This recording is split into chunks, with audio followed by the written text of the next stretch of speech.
सत श्री अकाल जी सारिਆਂ ਨੂੰ। वाहिगुरू मेरे करे सदा चढ़दी कला बने रहो जी। अक्तूबर के महीने ਆਪਾਂ एक कैंपेन शुरू किया सीगा जिहड़ा कि अपना कैंपेन नंबर 4 सीगा, जिहदे च ਆਪਾਂ एक लोड़वंद परिवार ਨੂੰ मकान पा के देण दा प्रोग्राम बनाया सी। उस तो बाद सारे मेरे ग्रुप ने और जदों ਆਪਾਂ वीडियो पाई, वीडियो पाउण तो बाद इटली तो, जर्मनी तो, स्पेन और आस्ट्रेलिया, न्यूजीलैंड, कैनेडा तो और इंडिया के काफ़ी हिस्सों तो अपने बहुत पंजाबी वीर ने जोड़े मेरे नाल जुड़े हुए हैं, जोड़े वीडियोज़ देखते हैं या जोड़े अरब कंट्रियां मेरे वीर ने, उन्होंने सब तो ज़्यादा कंट्रीब्यूशन किया। सो वाहिगुरू की कृपा नाल जो कैंपेन है वो बहुत वधिया चल रहा और हुण जो परिवार है ਉਹਦੇ वास्ते नवा घर बन के काफ़ी हद तक तैयार है। काफ़ी हद तक मतलब लेंटर वगैरह जोड़ा वो पै चुकिया तो शायद 5-7 दिनों तक जोड़ा लेंटर है खुल जाएगा और बाकी का जोड़ा काम है अगे का शुरू होएगा, जिमें कि 4 दीवारी, गेट वगैरह, प्लस्तर और अंदर का जोड़ा काम है प्लंबिंग का, इलैक्ट्रिकल का, प्लस्तर वगैरह जो भी है सारे काम शुरू होंगे। सो जे तो सिर्फ आप 2 ही कमरे जस्ट एवं ही पा के दे देने होंगे तो अलग गल सी, वो तो फिर हुण तक काम खत्म हो जाना सी। बट काम हालांकि बहुत वधिया और तेज़ स्पीड नाल होया, बट उसके बावजूद भी 10-15 दिनों के विच ही उन्होंने घर खड़ा कर दिता और लेंटर वगैरह पै चुके हैं और परमात्मा ने मेहर की तो जल्दी ही लेंटर जोड़ा है वो हुण उसकी शटरिंग वगैरह खुल जाएगी और उस तो बाद अगे दी जो बाकी काम रह गया वो शुरू किया जाएगा। सो बहुत वीरां ने योगदान दिता है। तुसीं वीडियो दे विच या इस तो बाद कुछ पिक्चर्स भी देखोगे जिस टाइम पहले दिन जो घर के हालात सीगे और हुण जो कंस्ट्रक्शन चल रही है, या जिहड़ियां कुछ उत्थों वीडियोज़ मेरे को आईयां ने वो भी मैं नाल इहदे बाद मैं ऐड कर दांगा, तुसीं देख सकते हो।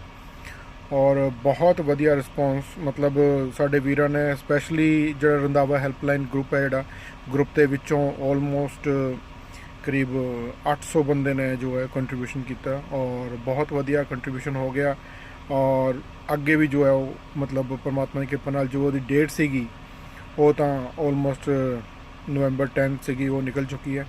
बट तुहानूं पता है घरां दे काम एक इहो जी चीज़ होंदी है कि इहदे विच जिन्ना भी पैसा होए उन्ना घट लगे, जिन्ना ज़्यादा पैसा होए उन्ना ही घट है।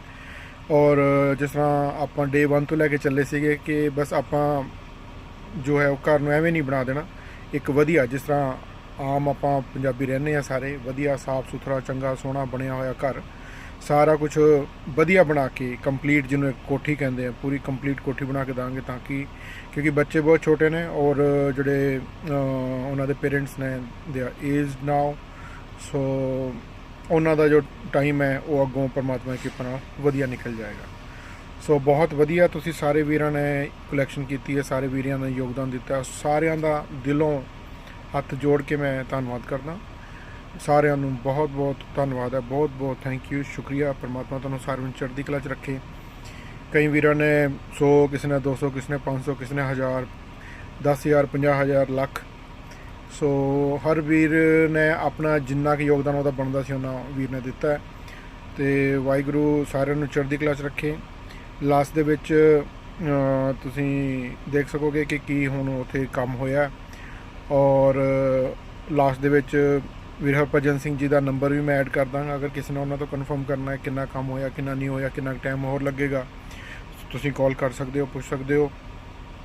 इहदे नाल ही 1-2 होर परिवार ने जिन्हां दा आपां ये नाल ही छोटा मोटा काम चल रहा ऑलरेडी और इस तो बाद शायद आप उन्होंने जोड़ा मेजर काम जोड़ा वो बाद चो करांगे। बट सारिआं नूं धन्नवाद कहण वास्ते ये वीडियो पा रहा और छोटी जी अपील करने वास्ते कि अजे काम जोड़ा वो घर का चलता पिया, अजे काम पूरा खत्म नहीं होया। जिहड़े वीरां ने अजे कंट्रीब्यूट नहीं किया वो सारे जरूर करो जी। तो जो बैंक की इंफॉर्मेशन है वो भी तुसीं लास्ट देख सकते हो। वीर जी का नंबर जो सारी सेवा करा रहे हैं वीर हरभजन सिंह जी, उन्होंने नंबर भी तुसीं लास्ट दे विच तुसीं देख लोगे। सो सारे वीरां नूं बेनती है कि बहुत वधिया हुण तक तुसीं साथ दिता, बहुत वधिया योगदान दिता, आपां बहुत वधिया जो है कलैक्शन की है तो अगों भी तुहाडे योगदान की लोड़ है। ਹਾਲਾਂਕਿ ਕੱਲ੍ਹ ਹੀ ਮੈਨੂੰ ਕਿਸੇ ਛੋਟੇ ਕੰਮ ਵਾਸਤੇ ਲੋੜ ਪੈ ਗਈ, ਅਤੇ ਗਰੁੱਪ 'ਚ ਇੱਕ ਵਾਰ ਕਹਿਣ ਦੀ ਦੇਰ ਸੀਗੀ ਕਿ ਹੁਣ ਤੱਕ ਬਹੁਤ ਜ਼ਿਆਦਾ ਮਤਲਬ ਉੱਥੇ ਡੋਨੇਸ਼ਨਸ ਹੋ ਚੁੱਕੀਆਂ ਨੇ ਆਲਰੇਡੀ।